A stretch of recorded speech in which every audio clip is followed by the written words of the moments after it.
Welcome, traveler. Tonight we drift into We Don't Need the Council Anymore.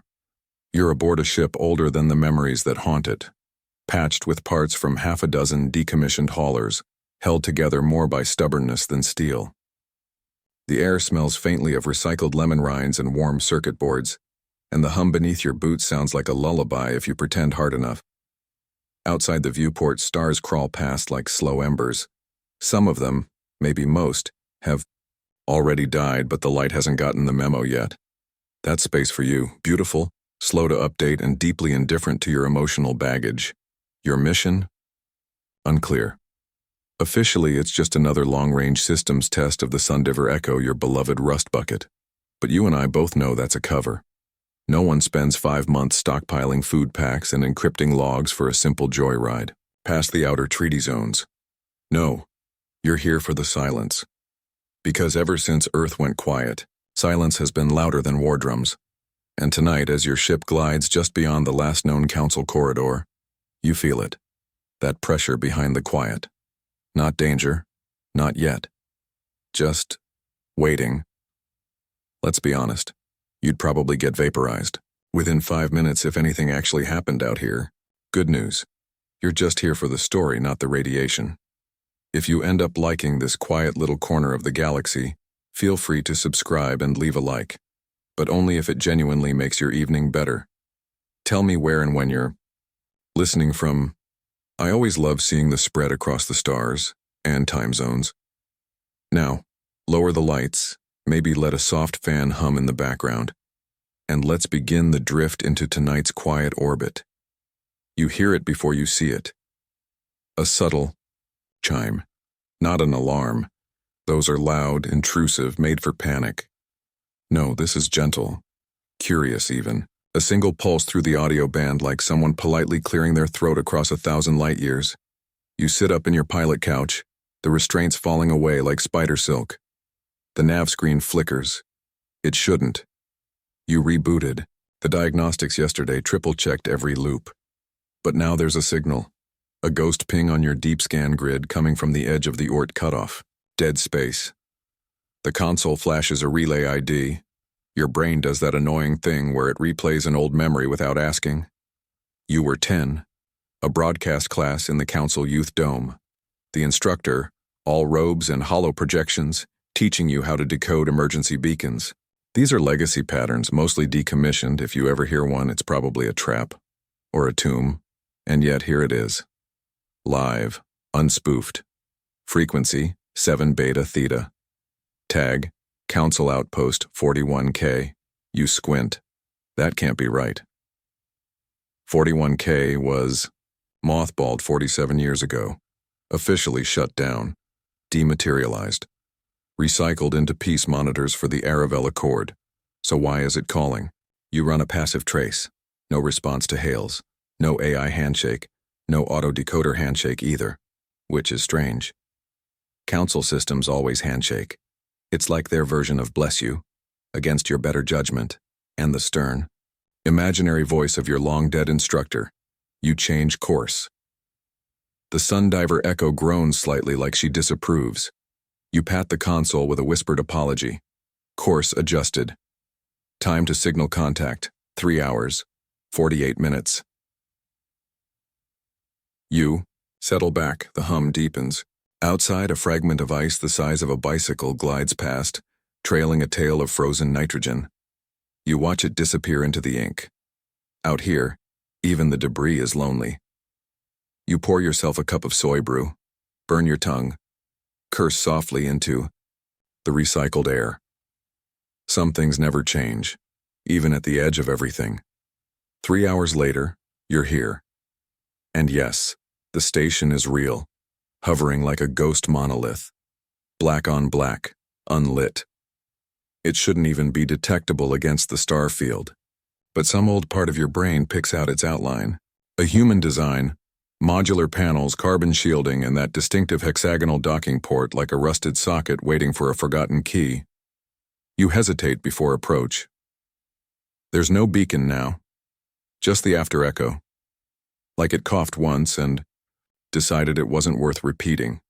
Your ship's AI offers a dry suggestion. Caution. Unknown structure matches decommissioned council asset class.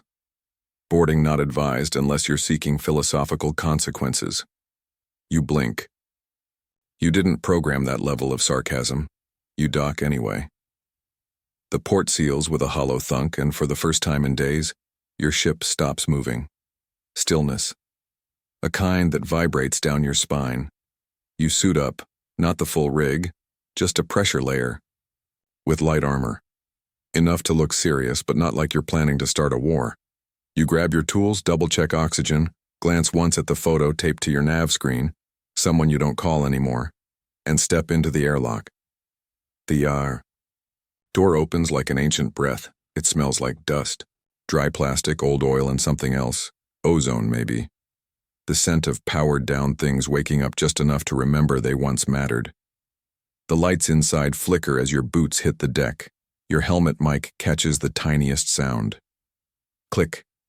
Click. Like footsteps in a place that shouldn't have any. Some galactic historians still argue whether Outpost 41K was ever real at all.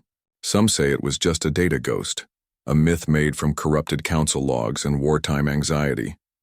Others claim it was the council's first experiment in moral containment, a place where they stored not people, but decisions too dangerous to delete. You've just walked into it, which means either the historians were wrong or you've just become part of the myth. The hallway yawns in both directions, straight lines of forgotten metal, cables like veins bulging from the seams, and bulkheads that haven't heard a voice in decades. Your suit light flickers, casts long shadows, and for a second you think, one of them moves, just your nerves. Hopefully. Your boots ring out gently on the deck, not echoing exactly, but enough to remind you this place was meant to be occupied, not abandoned, not hollow. The walls are lined with standard council iconography, clean, symmetrical, utterly impersonal. That logo, a spoked star circled by a perfect ring, a symbol meant to convey unity. But all you see is control. As you move deeper, your HUD finally catches a weak power signal. One sector still has juice. You follow it, weaving past old gurneys, sealed doors, even a toppled cleaning drone that's been gathering dust like it was training for a burial. The signal leads to what used to be the comms hub. The door's unlocked. No security left. No voice print required. That's a red flag all on its own. Inside, the screens are dead except for one. Just one. It's running diagnostics on an automated beacon loop. A ghost signal. You approach. The screen twitches at your proximity, static crackling into half-legible code. You start parsing the data. At first it's routine. Beacon logs, burst messages.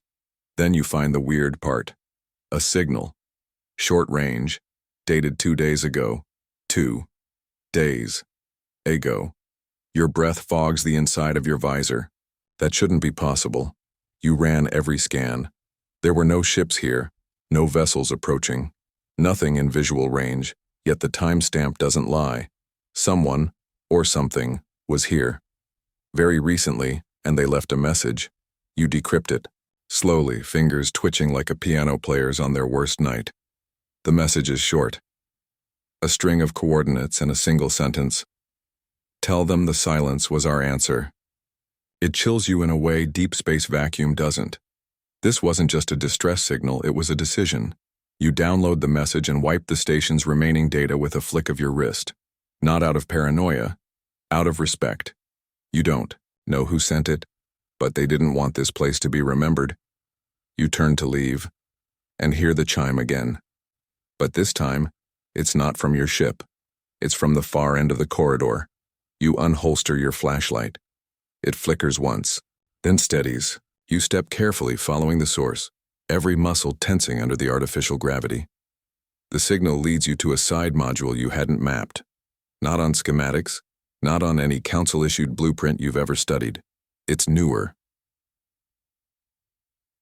Attached. After decommissioning, you open the hatch. Inside is an archive room, not physical, not filled with data pads or memory cores. Just a single cylindrical console with organic cabling embedded into the walls like roots. Grown, not built. You've seen this tech before, in bioreactive research labs on Mars years ago. But this is something older, or maybe more evolved. You approach. The console pulses softly as if sensing you. A blue halo of light emerges and displays a rotating sphere, planetary, Kepler-62e, if your instinct's right. The display fractures, refracts like a shattered lens, and reassembles into dozens of overlapping versions of the same planet, each different, each ruined. You reach out. Your fingers brush the light, and the room breathes. Not literally, but it feels like it. As if something inhales just slightly somewhere behind the fabric of the walls. The air grows warmer. A voice speaks. Not aloud, not in your ears. It bypasses the auditory pathway completely. More like a memory spoken into you. The Gier asked us to forget. We refused. You stumble back. The voice isn't AI. It's too raw. Too wounded. You watch as images begin to cycle. Snapshots of a world terraformed wrong. Structures misaligned with the magnetic poles. Oceans boiled off too early. Life forms twisted, made unsustainable. Then erased. Over and over again. The Council's stabilization efforts. This room, this hidden module, isn't a relay. It's a confession. You watch one more sequence. A transmission log, labeled only Redshift Anomaly, Directive Rejected. It shows a message from Earth, old Earth, responding to a council directive with nothing but silence, no words, no counter-argument, just the feed cutting to static, and the council pulling back. Some theories say the council pulled away from Earth to let us develop on our own terms. Others whisper that Earth simply turned off every receiver. But here, in this forgotten station, you see the real story taking shape. Humanity didn't retreat. It refused to reply. Because sometimes, silence is the only protest they can't twist, and you realize something else. This station wasn't broadcasting to lure anyone. It was broadcasting to warn them off. Whoever came before you here, they didn't want to be rescued. They wanted to be left alone. You feel the hum of the ship vibrate faintly through your boots again. The Sundiver echo is pinging you, a soft reminder that you're still docked, still here, still free to leave. And for the first time in weeks, you don't feel alone. Not because someone is with you, but because you've heard their echo. You tap your wrist pad and mark the message. Archived. Carried. You step back into the corridor, your breath slow, controlled, and behind you, the archive light dims, not off. Just resting. Waiting for the next soul who needs to understand that silence, when it's chosen, isn't surrender. It's sovereignty. The word silenced pulses beside Earth's coordinates like a wound that never healed. You're still standing there, suit systems humming faintly, staring at the glowing map. The red dots blink at you in unison, like a chorus of places that chose to vanish rather than obey. You exhale slowly, and now, you go to one of them, Kepler-62e. The name rolls in your mind with a strange taste. You've read the reports. Terraforming project, aborted. Civilian expedition turned catastrophic. Council's records say a solar instability forced withdrawal. But this map says something else. It marks Kepler-62e as silenced. You undock from the relay slowly, your ship's AI once again logging polite concern. Destination anomaly registered. Risk profile exceeds recommended thresholds. Do you require emotional support? No, you mutter. But thanks for asking. The jump is long.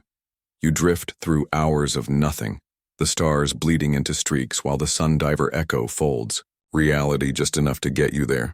You eat a protein bar that tastes like regret and cardboard, then stare at the nav log while it recalculates burn angles.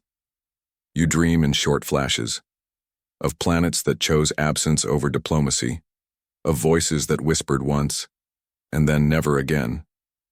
When you arrive, it's daylight on the surface. Atmosphere intact, gravity stable. Nothing about the planet screams catastrophe. No charred forests, no molten seas. But as you descend through the cloud layer, you see it. A grid, vast, symmetrical, scarring the landscape like scars on old skin, concrete blocks in repeating rows, council standard foundations designed for modular housing or forward research stations, but they're empty, not destroyed, not decayed, just unfilled, as if construction stopped halfway and no one ever came back. Your ship lands gently beside what was once a landing zone. It's overgrown with something like moss, but crystalline, soft as snow underfoot. You step out in partial suit, helmet off just to taste the air. It's crisp, a little metallic, like breathing through a key. You walk the grids. Silence reigns, but not the silence of death, the silence of refusal. No signs of struggle, no bones, no decay, just absence. You approach one of the structures, the only one with a complete shell, and run a scan. Habitat Module 07K, Council registered. Occupancy status. In dispute. That's new. You override the door manually. It hisses open like it's been waiting for you. Inside is dim. But someone, something, has clearly been here. There are drawings on the wall, not printed. Scratched, symbols, spirals, shapes that resemble both fractal geometry and neurons. The longer you look, the more you start to feel the patterns pressing in on your mind. Not painful, just dense, like they carry weight beyond the visual. Then a whisper, not in your head, real. You turn sharply, flashlight cutting through dust. In the far corner of the room, hunched in shadow, is a figure, not hostile, just watching. It blinks slowly and steps forward. Your breath catches. It's not fully human, not fully anything. Skin that reflects light like water, eyes too large, too steady, limbs that move with dancer precision, and yet, something about it feels familiar. You raise your hands in peace, no weapons, just awe. It tilts its head and speaks, voice soft and unmodulated. You came late. You nod, throat dry. I didn't know I was invited. It smiles. A small thing, not mockery, more like relief. They thought we failed, but we didn't. You take a step closer. The council. It touches the wall, where the patterns swirl. They couldn't understand the merge. You glance at the spirals. Again, you were blended. We chose to be. We became what they feared. No, they step fully into the light now. The being's form stabilizes, more human than not. Young, maybe 20 by appearance, but ageless in posture. You can't quite tell if they're grown or grown into. Were you born here? You ask. I was made here, so were they. We carry both legacies. They gesture to the moss outside, to the crystalline structures, to the untouched silence. We didn't die. We declined. That word again, you blink. You told the council no? We told them not yet, but they only hear yes or never. So they wrote us out. You step to the console embedded in the floor. Biological, half-living, glowing with a heartbeat pulse. Your wrist console syncs automatically. Data flows in, images, memories, people, humans, laughing in the early days of the colony. Then, decisions. A choice to experiment with adaptation, to modify themselves with local DNA. Not to conquer nature, but to become part of it. And then the council's reaction. Panic, disapproval, orders to cease, threats of genetic destabilization. The colony refused, so the council buried them. Officially, solar flare wiped the site. Reality. This was a test humanity gave to itself, and passed in a way the council couldn't predict. You turn back to the hybrid being. What do you want from me? They don't blink, don't flinch. To be remembered. By someone who wasn't told what to believe. Some philosophers still argue whether humanity's greatest strength is its adaptability, or its refusal to adapt to imposed orders, whether we bend to survive or bend others to remember. Right now you see both answers staring back at you. You nod. I'll remember. The hybrid smiles again. Then we're not lost. Outside, the sun sets in violet hues. The air is still, the silence sacred. This place wasn't a graveyard, it was a threshold. Your ship seals the airlock with a sigh like it missed you but won't admit it. The Sundiver Echo powers up slowly, cautious after its time tethered to a haunted relic. You run a systems check by habit, though nothing really feels wrong, except your pulse, which is still trying to impersonate a war drum. You ease it with slow, practiced breathing. 4 seconds in, 4 seconds out. The coordinates from the beacon still sit on your nav screen, blinking like a dare. You run them through. Every database you've got, nothing. Not even a null return, just absence. As if the place they point to was scrubbed from existence or never mapped at all. You stare at them for a long time. Then you do something deeply irresponsible. You set course. Because let's face it, curiosity has always been humanity's fatal flaw, or our saving grace, depending on who's writing the history. The echo groans, shifts, turns. The stars realign, and for the next few hours all you have is time and the dull ache of mystery thrumming behind your eyes. The jump to pre-light cruising takes you through a quiet sector. No patrols, no beacons, just the sound of your own breathing and the distant pings of old satellites long since adrift. You watch them pass like relics of a church no one prays in anymore. And then, there it is. At first, it doesn't look like anything. Just another celestial corpse in a sky full of them. But as you adjust your angle and scrub through the radiation bands, you see the contours. An orbital relay ring, shattered and half buried in the magnetic halo of a dying planet. The ring is massive. Older than anything the Council publicly built.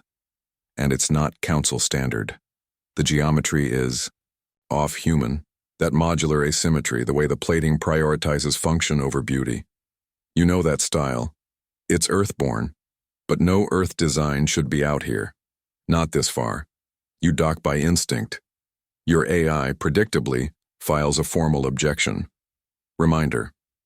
This structure is unregistered, likely unstable, and historically considered cursed. You mute it. The docking clamp sees and hold. Air pressure equalizes. You suit up again, this time with a heavier toolkit. The moment your boots touch the relay's corridor, your boots kick up dust that shouldn't exist in vacuum. The hall is wide, built for more than crew. You see rails where cargo must have moved. Signs in old Terran glyphs, rusted but readable. One of them makes your chest tighten. Terran archive node. 3 of 9. You run your gloved fingers over the faded lettering. Archive. Nodes. This wasn't a station. It was a library. Or maybe a vault. You move slowly, flashlight beam dancing over collapsed scaffolding and torn insulation. At the far end of the corridor, you find the access door half crushed by what looks like an internal collapse. You crawl through, scraping your suit on the way in. It hurts your pride more than the material integrity. Inside is a chamber lit by one surviving power node. The glow is amber, like dusk. In the center, a human-shaped terminal, minimalist and upright, with input ports for neural links and bioscans. And on the wall, scrawled in red marker, actual marker, not digital graffiti, is a note. If you're reading this, you've already heard the lie. You don't touch the terminal yet. Instead, you pace slowly around the chamber. The walls are plastered with printouts, faded transcripts, and what looks like handwritten logs. You scan one. Council Directive 743A. Stabilize pre-sentient planet. Note. Primary species shows signs of empathy-driven cognition. Override approved. You scan another. Transmission from Earth refused classification. Message simply reads, "We decline." Council response, "Initiate containment silence." Another, "We told them we didn't consent. They called it non-compliance." You take a shaky breath. The entire room is a grave of rebuttals. This isn't just a library. It's a courtroom, a place where the accused left their own side of the story, knowing no one would believe them unless they stumbled into it by accident. Like, you just did. You finally step toward the terminal and place your gloved hand on the input pad. It recognizes you. You feel the cold spike of adrenaline sharpen in your chest. It shouldn't recognize you. The system hums, then a voice plays. Calm, measured, unmistakably human. "Hello, traveler, you're late, but you're welcome all the same." You freeze. It continues. "If you're here, then you've started to question the Council's narrative. Good. You were meant to. You've been carrying the key all your life." You stare at the pad. Your hand. Your genome. The messages in the relay. The voice that knows you. Someone planned this. Before you can respond, the room dims. Not from power failure, but from design. A hollow projection unfurls in the air. A map of colonized space. Highlighted sectors flare red one after another, until almost half the map is blinking. Each red mark comes with a single word: silenced. You don't need explanation. These aren't Council-conquered sectors. They're Council-muted sectors. Territories where the response was too inconvenient. Too human. Too unpredictable. So the Council deleted them, not literally, but narratively, erased their signals, withdrew trade, purged records, made it so that silence became the only thing anyone ever remembered. It hits you harder than it should, because one of the red dots is Earth. And now you know why no one ever answered your hails. Some galactic scholars still argue whether the Council ever truly feared humanity, or if they just misunderstood us so badly, they had no choice but to quarantine our influence, to contain the anomaly of our refusal. Now, watching the red blink of your homeworld on the map, you understand. They feared what silence meant. They feared someone saying no and meaning it. You stay longer than you planned, a few hours maybe, or days. Time behaves strangely on Kepler 62e, or perhaps it's just the quiet, the kind that makes minutes stretch like taffy and thoughts wander off without asking permission. The hybrid, who eventually tells you their name is Elo, shows you more. Beneath the surface of the colony is a labyrinth of chambers grown rather than built. Their walls pulse with bioluminescent veins that react to your presence, glowing soft amber where you walk, cool blue where you pause. Elo says these veins were seeded from Earth flora and genetically adapted to this planet's native microbial network. A communication lattice, a memory bank, a sanctuary. You don't take notes, you just watch. Listen. One room holds what looks like a grave, except there's no body, just objects. A cracked council medallion, a Terran scout badge, and curiously, a child's toy, an old model lunar rover, half melted and set on a stone altar. They were the first, Elo says, voice distant. They chose to stay even when the council offered extraction. You stare at the toy for longer than you mean to, not because of what it is, but because of how human it still feels. These people didn't run, didn't fight. They became something else, something the council couldn't classify, couldn't fit neatly into a protocol, and so they erased them. Elo brings you to what they call the heart. It's not mechanical. It's a tree. At least you think it's a tree. Its trunk spirals like DNA mid-helix, and its leaves shimmer with metallic veins. Roots stretch into liquid crystal pools that respond to Elo's presence, blooming ripples of memory and sound. Elo places their hand on the bark and looks at you. Do you want to know what they feared most? You nod. You're beyond words now. The tree responds. Your vision fades, just for a second, and then returns with more. You stand in memory. Earth, old Earth, somewhere near what was once the Oregon border. The Pacific Wind, a scientist and their child. They're talking about future habitats, about making planets feel like home instead of conquest. Then, darkness, council orders, scrutiny, refusal, a second memory, Kepler 62e again years ago. A meeting with a council liaison, his face stern, his hands untouched by soil. Unapproved hybridization is a violation of Treaty Standard 5. Cease immediately or forfeit designation. The colony leader's response? A simple nod, and a silence that lasted forever. You return to yourself slowly. The tree pulses once and settles. You open your eyes. Your knees are weak, hands trembling. Alo offers no comfort, only truth. They feared we wouldn't need them anymore, that we'd learn to grow without pruning. You steady yourself. Look at the tree again. It is a cathedral of defiance. You ask Alo why no one ever came back, why this story didn't spread, didn't survive, didn't become legend. Alo's voice is gentle. Because legends comfort. We were not meant to. You walk back to the surface in silence. The colony feels different now, not empty. Waiting. Alo doesn't follow. They stand beneath the tree, already returning to the pulse of memory and moss and meaning. You pause at your ship, hand on the hull, eyes on the soft, crystalline fog rising over the grid, and then, without thinking, you reach into your pocket. You take out a small, inert comm node, the kind every captain carries. You twist it open, wipe its logs. Leave it sitting on a stone near the main path, a marker, a record, not to expose, not to monetize, just to witness, because some places don't need rescue, just acknowledgement. As you lift off, the ship's systems murmur back to life. The comms are silent. The logs are intact. The AI, for once, has nothing to say.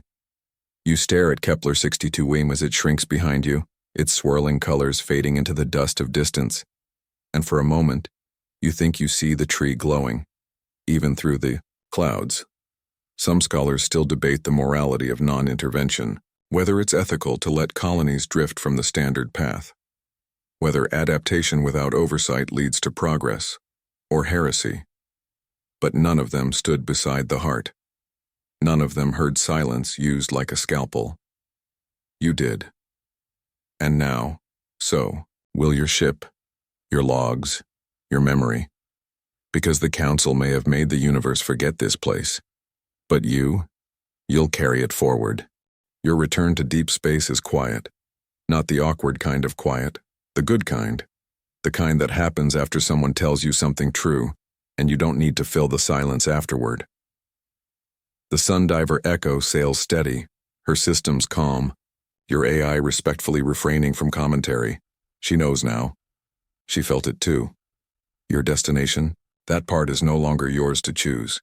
Because as soon as Kepler 62e dips beneath the curvature of your rear scanners, your wrist console pulses. Encrypted data, buried deep. Nothing you ever downloaded, nothing you ever found in any council archive or off-market forum.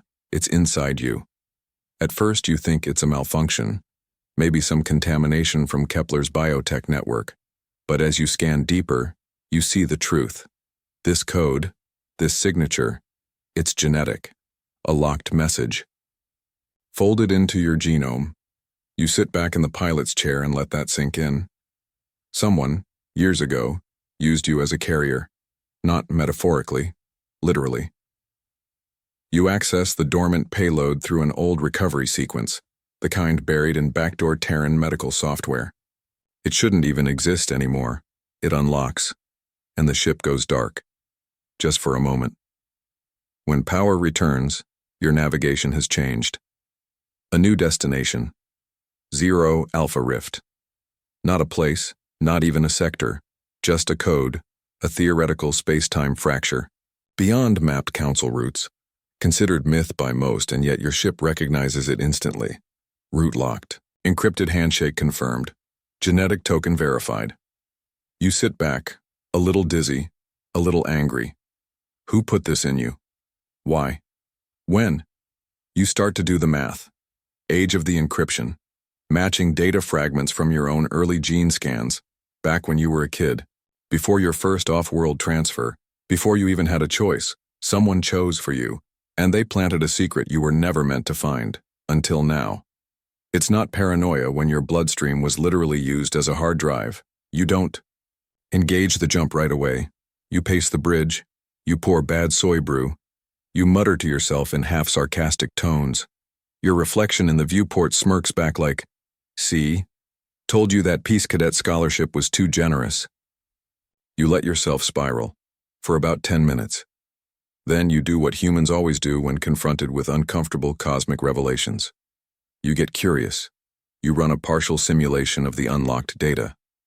No location. Just a simulation file marked. Trial. Record. Human species. Provisional verdict pending. You press play, and your ship transforms. Not physically, but the lights dim. The sound mutes. And around you, reality rewrites itself into a courtroom that never existed.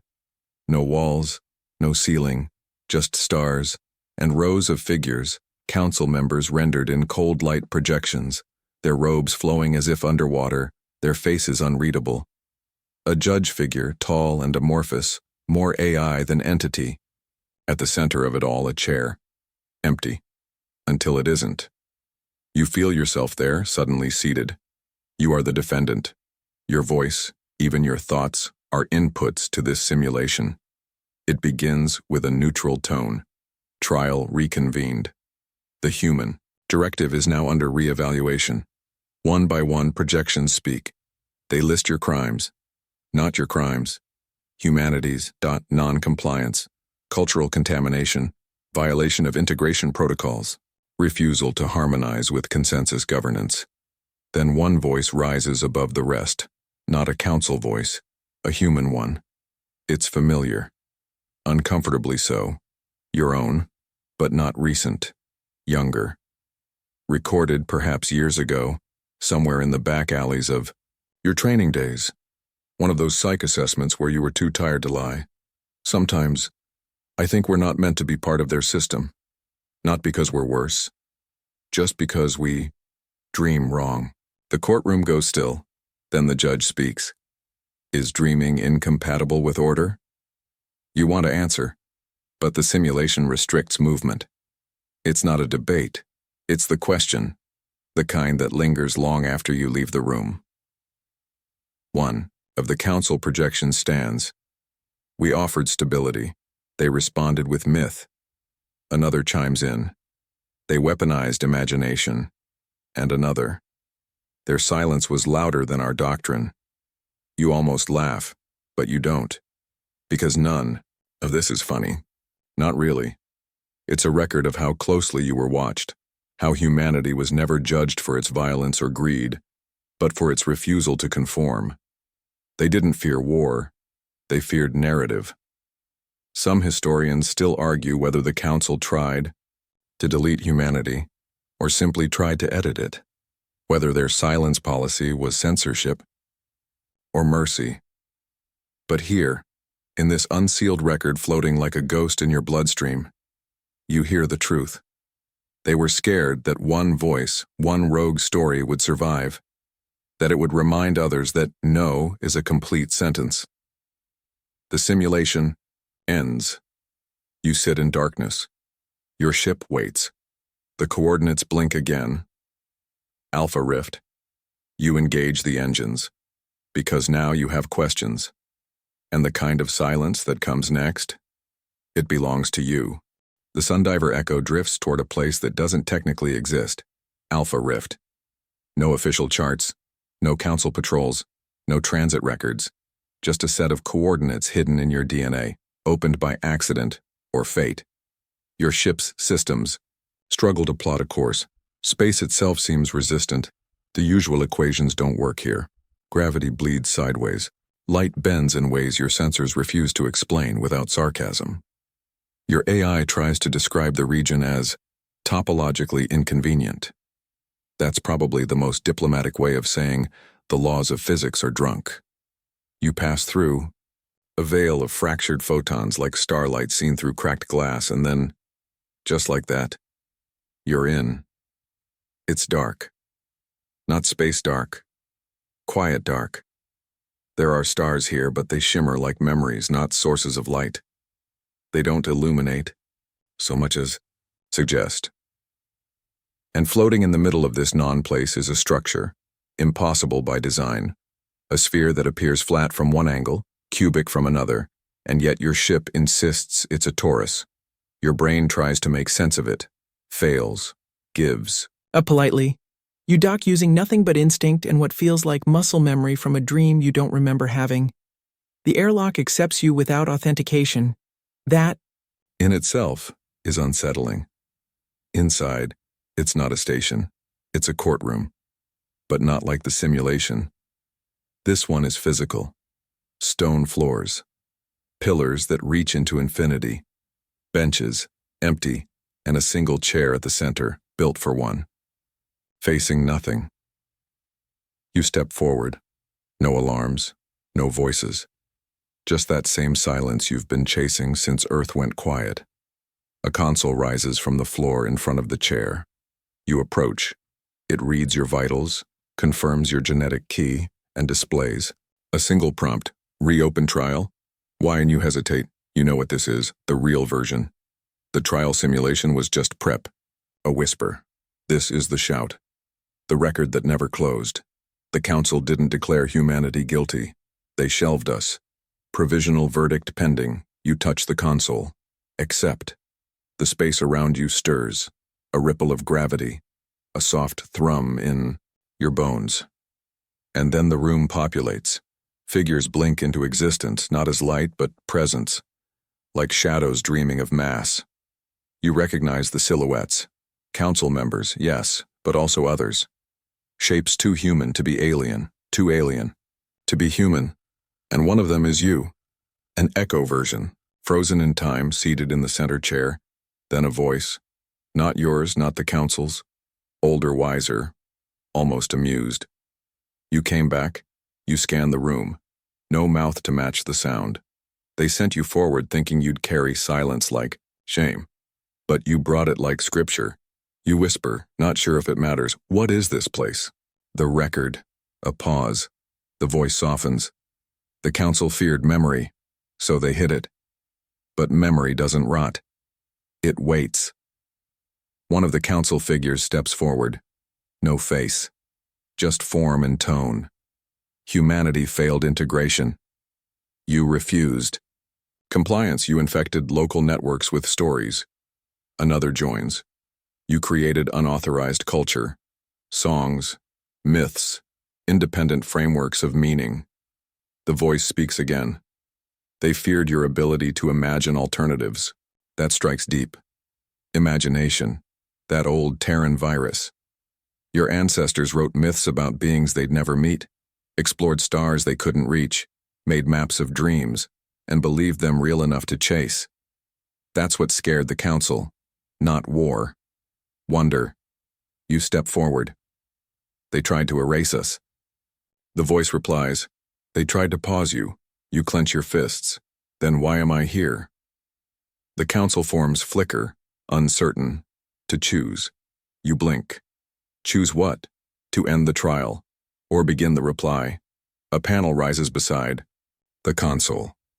A palm reader. You know what it wants. A verdict. Not of guilt. Not of innocence. Just closure. If you place your hand on it, the trial ends. The record unseals. The silence becomes a message. But if you walk away, the silence continues. No verdict.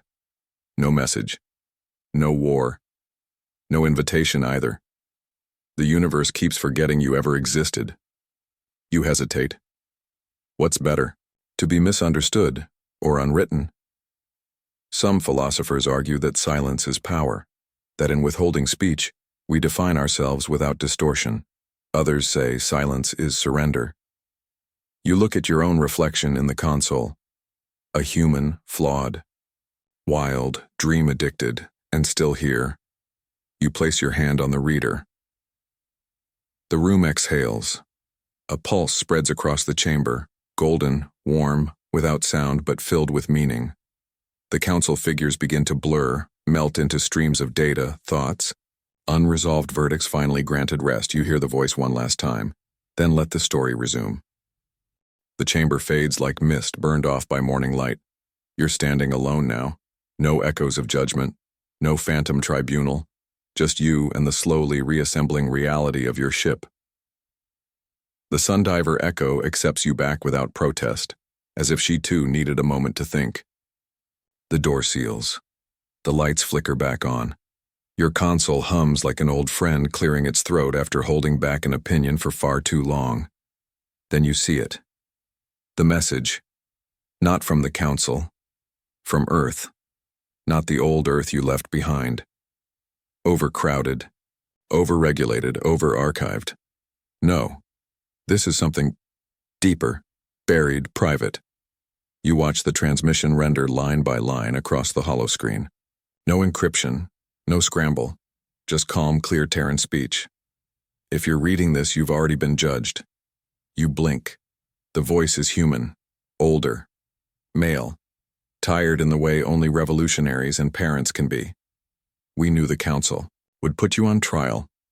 We knew they'd pretend it was justice, but we also knew they wouldn't understand what they were seeing. A flicker. The speaker comes into focus. You recognize the face. Not personally, but genetically. An archivist from the early resistance, a man who disappeared before you were born. This wasn't about survival, not for us. It was about memory. He leans in slightly. They wanted us to play their game, to lose gracefully, to win on their terms. We declined. The word hits. You like gravity. Again. Declined. Earth didn't fight back. Earth didn't broadcast rage or rebuttal. Earth simply disconnected. And now, after all this time, it speaks again, only to you. The screen shows coordinates. Your next step. Not a planet, not a station, a drift beacon, floating between star systems like a bottle tossed into a stellar ocean. No propulsion, no message, just presence. You scan the data. The beacon shouldn't exist. It's broadcasting on frequencies that were outlawed by Council decree over 50 years ago. You plot a course anyway. The echo obliges. It doesn't ask questions anymore. Hours pass in silence. True silence. Not the performative kind. Not the courtroom kind. The kind that lives between heartbeats and powers down arguments. Eventually, the beacon comes into view. It's nothing special. Just a spindle-shaped pod the size of a commuter capsule, spinning lazily at the edge of a red dwarf's gravitational well. But your sensors go haywire just trying to define its material composition. You suit up, you go out, and as you touch the side of the beacon, it recognizes you. It opens. Inside is not what you expect. No archive, no hologram, no desperate call from a forgotten Earth. Just a room. Simple. Metallic walls covered in writing. Dozens of languages. Some you know. Most you don't. Some you feel more than read. And on one wall, etched deeper than the others, is this. We did not leave because we were afraid. We left because we were done explaining. You sit down, right there, on the cold metal floor. Because suddenly it all makes sense. The Council never silenced Earth. Earth opted out. Refused the loop of negotiation, punishment, forgiveness. Decided the price of admission was too high. They didn't rage, didn't retaliate. They just stopped. Some cultures build monuments to protest. Others build silence. You scan the walls more closely. Some of the writings aren't just messages. They're names. Thousands. Maybe millions. Each one, a marker, a participant. A person who said no and walked into quiet. It's not a grave, it's a roll call. You check the last name on the wall. It hasn't been filled in yet. A small rectangular space. Clean. Waiting. You remove your glove. Your fingers trace the edge. The wall responds, subtly warming. Not writing for you, but waiting for your hand to do it. You hesitate. You're not sure if this is a memorial or an invitation. Maybe it doesn't matter. Some historians still argue whether Earth's silence was a victory or a surrender, whether we pulled back to strike later or simply to heal. But sitting here, surrounded by names and echoes in the clean, absolute absence of authority, you see a third possibility. We left because we outgrew the conversation. You press your hand to the panel and write your name, not loudly, not boldly, just permanently. When you return to the Sundiver echo, something feels different. Not broken. Not wrong.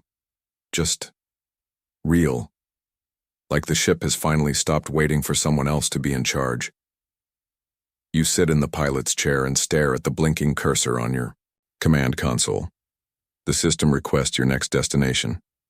For the first time, there's no recommendation, no preset routes, no suggested patrols or approved exploration corridors. Just a box. Waiting. Outside, the beacon spins silently in space, carrying your name now, etched in light, memory, and something older than either. A slow-motion declaration. I was here, and I chose not to play by your rules. You stare at the console, then you do something unexpected.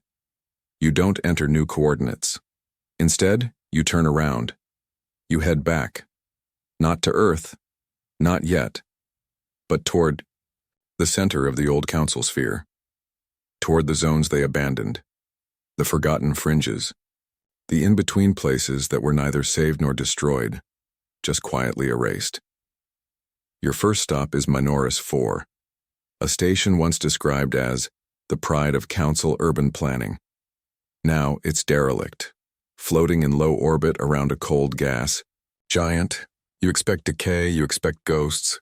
What you find is squatters, not pirates, not scavengers, families, human ones. They've taken the bones of the council station and turned them into something warm. Gardens and old ventilation shafts, solar blankets stretched over old antennas, laughter echoing in the corridors. When they see your ship, they don't panic, they wave, you duck, they welcome you. Over a shared meal of algae cakes and fermented nut paste, which surprisingly tastes like caramel, you ask why they're here. A woman with wind-chapped cheeks shrugs. And was here, and they left. So we stayed. A man nearby nods. Figured we might as well build something that didn't need permission. You don't lecture. You don't warn. You just listen. And when you mention the trial, the beacon, the buried messages, they don't look surprised. Oh, we knew, the woman says, sipping her tea. They don't call us lost. Just inconvenient. You leave the next day with more than new star maps and a stomach full of algae. You leave with permission, not from authority, from witnesses. The next few weeks become a pattern. You go to places marked decommissioned, non-compliant, unstable. Each time you find people, living, surviving, choosing. On Salian Ridge, they've built an observatory using council satellite fragments, and they chart stars that don't exist on any official map.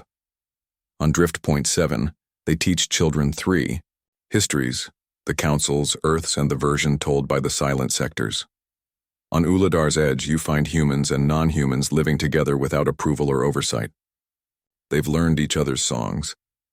Everywhere you go, the message is the same. We didn't vanish, we just stopped asking. Some galactic historians claim these pockets are dangerous, unregulated, prone to chaos. They argue that without order, civilization collapses. But here's what you see. People who don't need a central voice to know who they are. People who write their own endings and beginnings. In one of those long, starlit nights in the Echo's lounge, just you, a warm cup of synth coffee and the slow drift of your ship through ion mist. You ask yourself a question. What if the council didn't fall? What if it simply lost relevance? They didn't get overthrown. They got ignored, worn down by the slow, quiet momentum of billions of people deciding they were done with meetings. You laugh softly, because it's almost too human, isn't it? Rebellion by apathy, revolution by turning your back and walking away with a shrug and a backpack full of snacks. Eventually, the Echo receives a transmission, unauthenticated, untraceable. But it feels like home, a voice and nothing else. You're not alone. We're writing it too. The transmission ends, but the warmth lingers. You're not alone, just 4 words unsigned, unclaimed.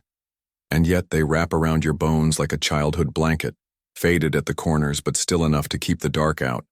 You don't reply. Not because you don't want to, but because you don't need to. Some signals aren't conversations, they're confirmations. They say, keep going, we're already walking beside you. You set your course, not to a place, but to a story. A ghost. You've heard the rumors. Whispers in old logs. Spoken only. Where council microphones couldn't reach. They called it the Exodus Project. Unofficial. Unauthorized. Undocumented. It started on Earth. Not the Earth of committees and corridors, but the Earth of thinkers, tinkerers, dreamers. People who looked at the stars not as territory but as escape velocity. The theory was simple. If the council couldn't be changed, leave the council behind, but not with warships, with arcs, slow, silent, disguised as space debris. They departed one by one, vanishing into the cosmic dark, leaving behind false records and erasing their own trails. You were told they were a myth. Now you're not so sure. You triangulate 3 pieces of old data, an anomalous energy spike near the Glasser Rift, a missing mining convoy, and a heat bloom caught in the infrared shadow of a neutron star. That's where you go. Your ship pushes past the edge of council influence. Again. You know the drill now. No patrols, no pings. Just deep black and the occasional pulse of a dying star. And then you find it. Not the arc, the wake. Space looks bent. Not visibly, not obviously, but your instruments stutter. Your AI glitches and mutters phrases in obsolete languages. You have to fly blind for the last kilometer. And then, there it is. Drifting between gravitational anomalies like a leaf caught between tides. The arc. Massive. As long as a city. Covered in growth and grime. A hull made from Terran alloys and retooled mining barges. Panels stitched together with love and desperation. No lights, no signals. But it's real. You dock carefully. The bay opens for you without resistance. And, this time your AI says nothing. It knows. You step into air that smells of algae and old copper. Not decay. Life. The quiet, slow kind. The corridors are wide, modular. Some are carved with symbols. Terran, Martian, and others you can't place. Murals adorn the bulkheads. Not for art. For memory. One shows Earth, half-lit. Another shows a spiral galaxy, not the Milky Way, with a ship headed toward it. These weren't evacuees. These were believers. Eventually, you find the core. A garden, not hydroponic trays. A real one. Dirt, trees, a stream, somehow still running, and people, not many, a few dozen, all older, wearing clothing that blends Terran aesthetics with something grown, woven perhaps from the ship itself. They don't reach for weapons. They don't look afraid. They look relieved. One of them, a tall woman with gray braids and kind eyes, smiles as if she's been expecting you since before you were born. You woke the trial. You nod, unsure what to say. She walks over, places a hand on your shoulder like your family. We heard it. The verdict didn't need words. She leads you through the garden as others gather. Children peek from behind tree trunks. A man nods from a hammock made of solar foil. She speaks as you walk. We left when Earth was still learning how to forget. You ask her if they ran away. She shakes her head. No. We ran forward. The council only ever looked back. You sit under a synthetic oak and ask what they want now. She looks at the stars through the transparent dome overhead. Nothing. You blink. Nothing. We made our choice. You made yours. Now we wait, and grow, and remember. You stay. A few days. Longer than you plan. You help a boy learn how to splice vines for nutrient absorption. You listen to an old man sing lullabies that used to echo through Earth's night markets. You read from your logs. Not reports. Stories. They love stories. One night by firelight, the braided woman tells you this. We weren't exiled. We just stopped seeking approval. And that sticks with you because it sounds so much like what Earth did, what Kepler 62e did, what you did, maybe what all of you are doing in 1,000 quiet corners of the galaxy. Some galactic theorists say humanity fractured, that without the council, we splintered into chaos. But looking around this arc, hearing laughter, seeing moss creep over repurposed power conduits, You see a different truth. We didn't splinter. We bloomed. You leave the Ark as silently as you arrived. There's no grand farewell, no ceremonial send-off. Just nods, smiles, and a jar of fermented root tea someone insists will help you sleep through radiation storms. You don't have the heart to tell them your ship has shielding. You take it anyway. As you undock, the Sundiver Echo feels different again. Not heavier, just more aware. Like the walls have absorbed something. Like the metal knows now what it's carrying. You log the visit in a folder you don't share. You call it Echoes That Refused Silence.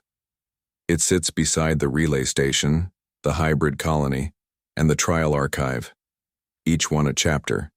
Each one a whisper in the dark. You start to wonder, how many more are out there? You don't need orders. You don't need clearance. You look.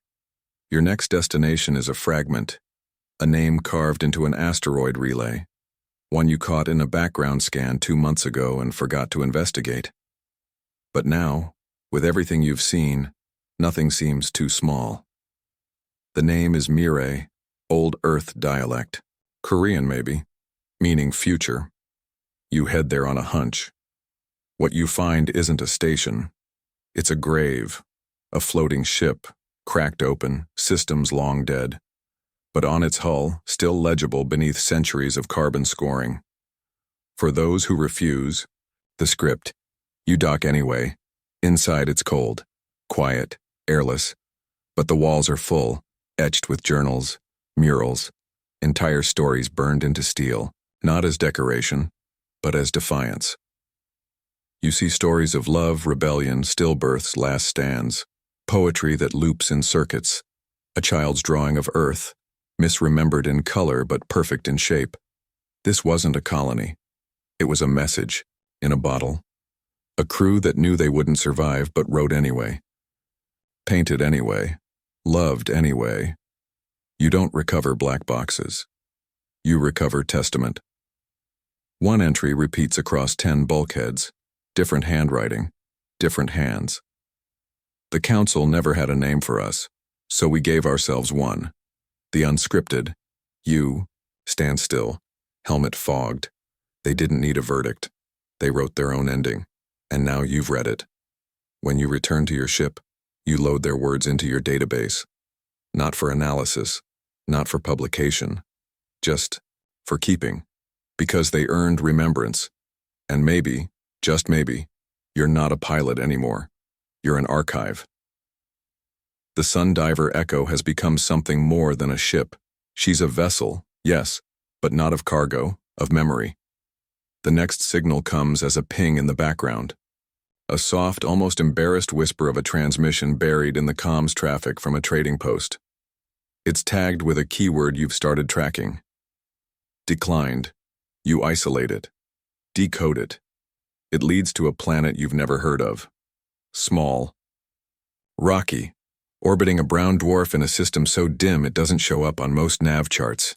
You go, you always go. The planet, Chiron 3, is barely more than a glorified asteroid.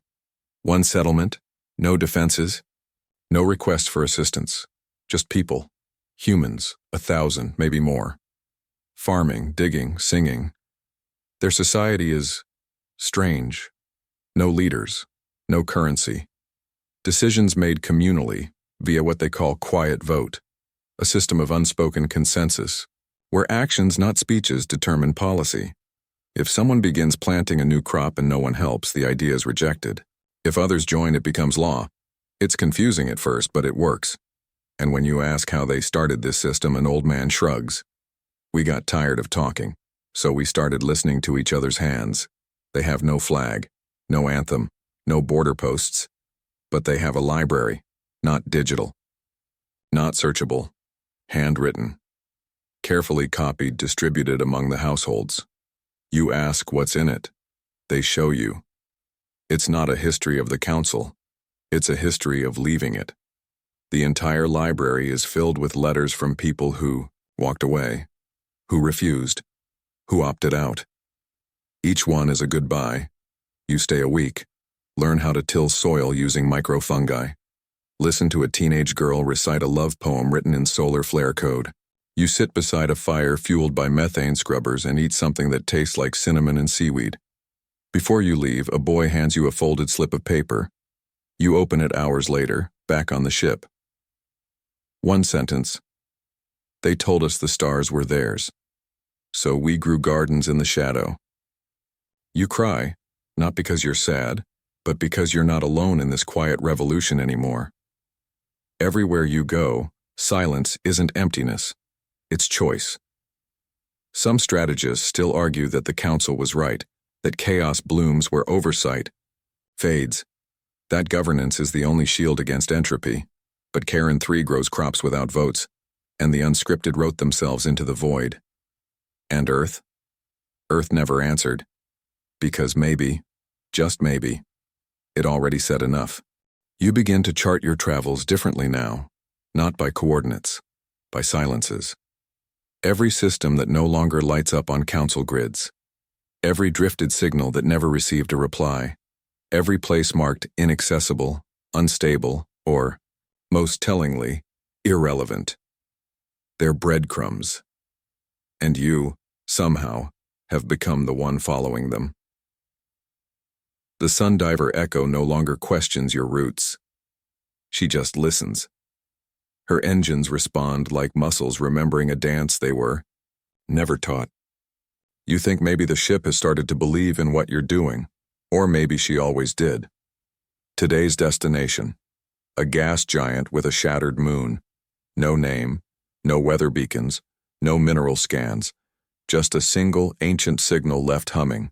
On a frequency even your wrist console struggles to translate. The signal contains a timestamp. It's from 234 years ago, and it's still broadcasting. You find the source in orbit, a tiny station, council make, but it's been changed. Patches of it are stitched with metal not registered to any known alloy. Grown, maybe. Melted. Some of it even looks like Terran concrete, used like someone was rebuilding it by hand, piece by defiant piece. There's no invitation, but you go in anyway. The airlock is manual. The pressure seal whines as it cycles. Inside, a single corridor, dimly lit and covered in words. No, not words. Sentences. Every wall, floor, even the ceiling, handwritten, scrawled in paint, grease, blood, chalk, anything they could find. You shine your light on the first. We didn't break the treaty. We just stopped pretending it was fair. Another. We asked for understanding. They offered correction. Another. We were tired of asking. The deeper you walk, the more chaotic the writing becomes. Layered, thoughts overlapping, some coherent, others manic. But one line keeps repeating. Let the drift speak. You reach a room at the end of the corridor. No door, just an opening. Inside, a dome, transparent. The stars surround you like witnesses, and in the center, a single chair, occupied. You freeze, but the figure doesn't move. Not at first, then slowly, gently, it lifts its head. They're old, human, or at least close enough. Their eyes shine like moons reflected in dark water. Their voice when it comes is the rasp of rust and wisdom. Took you long enough. You step closer, unsure. Who are you? The figure chuckles. The question isn't who I am. It's why I stayed. You sit on the floor, because somehow standing feels disrespectful. They continue. I watched them all walk away. The systems, the sectors. They peeled off, like bark from a dying tree. And the council? They just redefined the boundaries, called the cracks progress. You nod slowly. They erased you. They tried, but stories rot slower than records. A silence settles between you, but not the awkward kind. The kind shared between people who both know. You ask, eventually, what happened to the others? They smile. Some left, some died. Some are growing food on moons that don't show up on maps. But all of us made the same decision. You lean forward. To say no? The figure shakes their head. To say enough. That hits you, because it's true. The people you found, the colonies, the arcs, the children who plant poems into soil, they didn't scream. They didn't revolt. They simply decided the council was no longer worth the conversation. You rise slowly, offer your hand. The figure looks at it, smiles faintly. Doesn't take it. I'm part of the station now. Roots deeper than metal. But I'm glad you came. You hesitate. You waited this whole time? No, they say, closing their eyes. I believed. You leave them there, in their cathedral of sentences. Outside, the station seals behind you without protest. The echo asks if you're ready to leave. You don't answer, not yet. Instead, you broadcast one line, no encryption, no origin tag, just a phrase, let the drift speak. And somewhere, everywhere, you feel it ripple, like a breeze across a galaxy that thought it was still asleep. Some analysts still debate why the council's influence faded. They blame economics, poor integration policies, resource bottlenecks. But, standing there watching your signal disappear into the void, you begin to suspect the truth was simpler. It wasn't resistance. It was indifference. Humanity didn't fight back. We just moved on. And now the stars are full of gardens in the shadow. Arcs turned into homeworlds and people who remember what silence meant and still chose to fill it with something new. You press your hand to the console and smile. There are more signals to chase. The signals start coming in slowly, one at first, then another, then dozens, each one brief, unsigned, barely a whisper across the dark. But they all carry the same weight. The same language, not council standard, not even Earth broadcast common drift syntax, fragments of speech that aren't really asking for answers, just proving they still exist. Some are poems, some are coordinates, one is just a laugh, but they all mean the same thing. We're here. You. Start cataloging them, not because someone told you to, there's no oversight anymore, but because it feels right, like tending a garden. Each new ping, a blooming flower in the soil of silence. You log one from the Oort margin, another from beyond the reach of Vasari. One comes from a dwarf planet that doesn't even rotate anymore, but someone's still living under its crust, and they've managed to rig a transmitter powered by geothermal pressure and willpower alone. The echo gets quieter during these transmissions, almost reverent. Maybe she's listening too. One message finally includes a name. Rami, Outer Loop, Third Wind Belt. Still farming. No plea. No flag. Just an update. You wonder how many more are out there. And then something unexpected happens. The council pings you. It's brief, secure, high priority, your ships. AI pauses dramatically before showing it, like it knows this is a moment. The message reads, Captain, by encoded right of registry, you are requested to attend the intercouncil convocation. Urgent. No preconditions. No enforcement. We ask. Only for your presence, no threat, just an ask. You sit back, they know not everything, but enough. Enough to realize their narrative has slipped through their fingers like smoke. The council isn't calling you in for punishment. They're calling you in because they finally understand they've lost the story. You consider ignoring them, letting the silence stand. But then again, you never were one to walk away from a confrontation when you could walk through it. You set the course. The convocation is held on a station called Verdict Point, Classic Council, naming clean, absolute, as if naming something makes it true. You arrive, to no fanfare, no threats. They greet you with courtesy, politeness, nervousness wrapped in protocol. You're not here as a criminal. You're here as something else. They bring you to the hall, same amphitheater as before.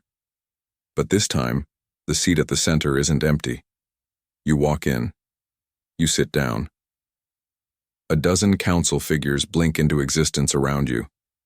Their projections flicker, not from technical failure, but from hesitation. You wait. Finally, one speaks. You've seen them. You nod. You've heard them. Another nod. You've remembered them. You nod again, they go silent. Then a third figure, one wearing the sigil of the Historical Continuity Directorate, leans forward. We lost them. We don't know when. We thought silence meant surrender. You reply simply, no. It meant they were done explaining. The council shifts uncomfortably. You continue. They didn't want your judgment. They didn't need your validation. They grew. Without you. They still are. The figures murmur among themselves. Finally, one speaks with something almost like humility. Then, what now? You smile softly. You listen. Another voice protests. We governed for balance, for peace. You meet their eyes, if projections can have eyes. And when peace meant assimilation, they chose silence. The air changes. Something ancient trembles. For the first time, you realize this isn't a reckoning. It's a funeral. They called you here not to fix things, but to admit they're already over. Some say civilizations collapse with war. Others say entropy eats them alive, but maybe some just get outgrown. You stand. The lights dim. Before you go, you turn to the chamber and say one last thing. You're not the center anymore. You're not even the orbit, you're the echo, faint, familiar but fading. And then you leave. You don't wait for applause or argument, because they know. They heard it in your voice. Not anger, not rebellion, just finality. And that's what scares them the most. You drift. No orders, no patrols, no destination. Just the soft hum of a ship that has become more than machinery, and the kind of quiet that feels earned, chosen. The stars outside wheel slowly, unhurried by declarations or politics. They don't care about verdicts. They've seen civilizations rise and fall like the blinking of an eye. You feel small, but not powerless, because there's a difference. Power is about control. But this is agency. You decide to visit the edge, not a metaphorical one, a real edge. The cartographer's veil, an expanse where mapped space ends and speculation begins. The last point on every official council chart, marked only with one line. Beyond here, approximation. No one ever told you what's past it. Maybe because they didn't know. Maybe because they didn't want you to find out. The veil is quiet, almost still. The stars here seem dimmer, but no less present. You bring the sun diver echo to a full stop just before the threshold. You sit with it. You let it settle into your bones. The understanding that there's more, always more.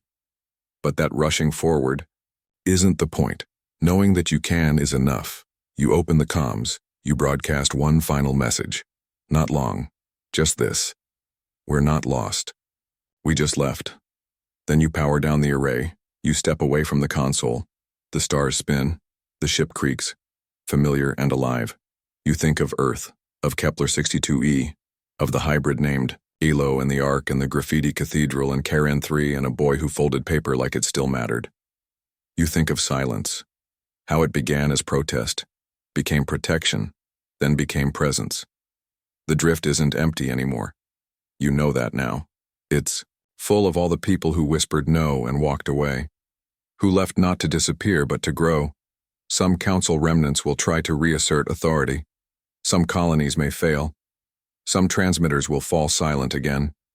But the idea? The idea is planted, and it will keep blooming, in 1,000 small places, quietly, irrevocably. You step into the observation deck and watch the stars. You don't know what comes next, but maybe that's what freedom really is. Not the lack of control, but the release of needing it. You smile, because in the end, there was no war, no grand collapse, just a quiet truth, shared in corners and carved into ships and sown in gardens no map will ever chart. We don't need the council anymore. We never did. So now, just breathe. Let the lights dim.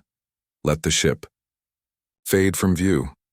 Let the sound of stars become a hush in the back of your mind. You've walked through trials not designed for fairness, listened to messages etched in silence, touched the pulse of a galaxy that learned to live without permission. And you didn't need to save anyone. You just needed to listen. And that was enough, because sometimes the most powerful stories aren't the ones with endings. They're the ones with departures. Quiet, patient, stubborn little departures from systems that forgot what it meant to wonder. Tonight, you became part of that. And tomorrow, well, tomorrow will still be there. But right now, you're adrift. Not lost. Unwritten. You float in a place where stories begin. Where silence doesn't mean absence, it means space. Space to grow, to imagine, to become. Maybe someone's out there hearing this. Maybe no one is. But either way, you've left a trace, and that's what matters. So let go. Let the orbit carry you. Let the hum of old engines lull you down into sleep. Because the stars? They're not waiting. They're just watching, like they always have, and they're glad you finally noticed. You don't look back. Verdict point fades behind your ship. Just another quiet structure clinging to relevance. A relic trying to dress itself in ceremony, hoping someone still believes in its rituals. But out here, the galaxy has moved on. The Sundiver Echo hums as she slips back into the drift, her engines aligning with something more ancient than roots. Intent. You have no destination this time. Not in the traditional sense. You float for days. You answer a few messages from drift. Colonies relaying hydroponic techniques and Starforge weather anomalies. One comes from a student named Asha on Tyron Spire, who just finished translating the council charter into rhyme for fun. You laugh, then cry, then laugh again. Everywhere people are still living, still dreaming, still writing their own rules. And then the moment comes. You find a quiet system. No planets, no moons. Just a gentle stream of photons from a binary star pair whispering their slow goodbye. You bring the echo to a full stop. It's time. You access the ship's broadcast array, one of the last council standard pieces still functional. Its blinking cursor waits for instructions like a loyal bureaucrat, ready to carry your message into the stars. You think about what to say, not to the council, not to any specific colony or ship, but to everyone, to anyone still listening. You take a deep breath, the kind that scrapes the bottom of your soul, and you begin. This is Captain Adrian Wren of the Sundiver Echo. I am human, I am free, and I remember. You pause. Let the silence settle, let it mean something. The council asked for obedience. We answered with quiet. They took our silence for surrender. But it was choice. The ship records everything. Not just your words, but your tone, the echo in your voice, the space between sentences. We don't need the council anymore. You let that line breathe. We don't need to be spoken for, categorized, corrected. We don't need your trials. We have nothing to prove to a system that never wanted to understand us in the first place. You adjust the mic. It creaks. We are building something different. Not perfect, not clean, but ours. We've made homes out of wreckage. We've made families out of fragments. We've made meaning out of exile. Outside, a comet passes in the distance, trailing a silver ribbon through starlight. You continue. If you hear this and you feel alone, know that you aren't. If you've chosen silence or exile or a name the council never approved, good. That means you've chosen yourself. You smile.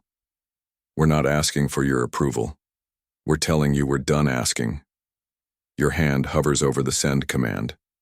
But before you press it, you lean forward, voice dropping to something soft, gentle.